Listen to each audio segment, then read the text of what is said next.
ازاي تعمل لنفسك برنامج تدريبي او نظام تمرين. الفيديو ده هيبقى دليلك الشامل لو انت حبيت تغير نظام التمرين بتاعك او تعمل لنفسك نظام تدريبي جديد. اعمل لايك وصلي على النبي في الكومنتات ويلا بينا. طلع الورقه وقلم بتاعتك، هحتاج تكتب لي حاجتين بس. ايه هما؟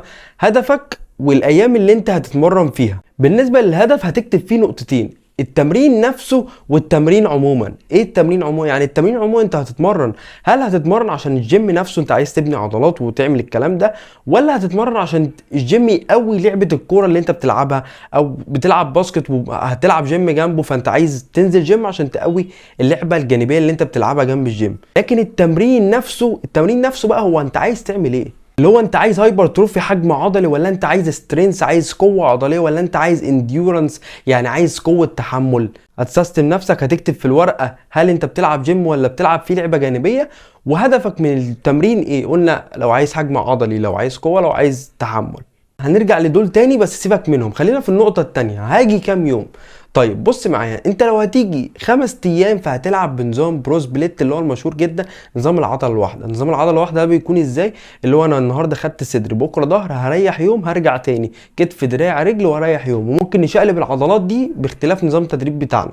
لا يا باشا، انا هاجي يومين بس، اليومين دول ممكن العب ابر واللور، يعني يوم اجي اخد كل عضلات جسمي اللي فوق، واليوم التاني اجي اخد الجزء اللي تحت اللي هو الرجلين. طب لا، انا هاجي 3 ايام، خلاص طالما انا هاجي 3 ايام اقدر اخد بوش بول ليج او ارنولد سبليت، الاتنين نفس الحاجه ولكن تشكيله العضلات مختلفه. يعني البوش بول ليج بتاخد صدر وكتف وتراي يوم، تاني يوم بتاخد ظهر وكتف خلفي وباي تاني يوم، تالت يوم بتاخد فيه رجل. على عكس ارنولد سبليت اللي انت بتاخد اول يوم ظهر وصدر، تاني يوم كتف ودراع، تالت يوم رجل. طب انا هاجي يوم واحد هيبقى الفول بادي ورك اوت، اللي هو انت بتيجي يوم واحد بتاخد كل العضلات فيه، جسمك اللي فوق وجسمك اللي تحت. كده احنا عرفنا الايام. انت كده المفترض ان انت كتبت في الورقه انا هلعب بنظام ايه. نرجع تاني بقى، لو انا قلت انا عايز حجم عضلي، عكس حجم عضلي، فالوزن اللي انا هشيله هيبقى وزن تقيل الى حد ما، ولكن تقيل اقدر اجيب بيه من 10 ل 12 عده.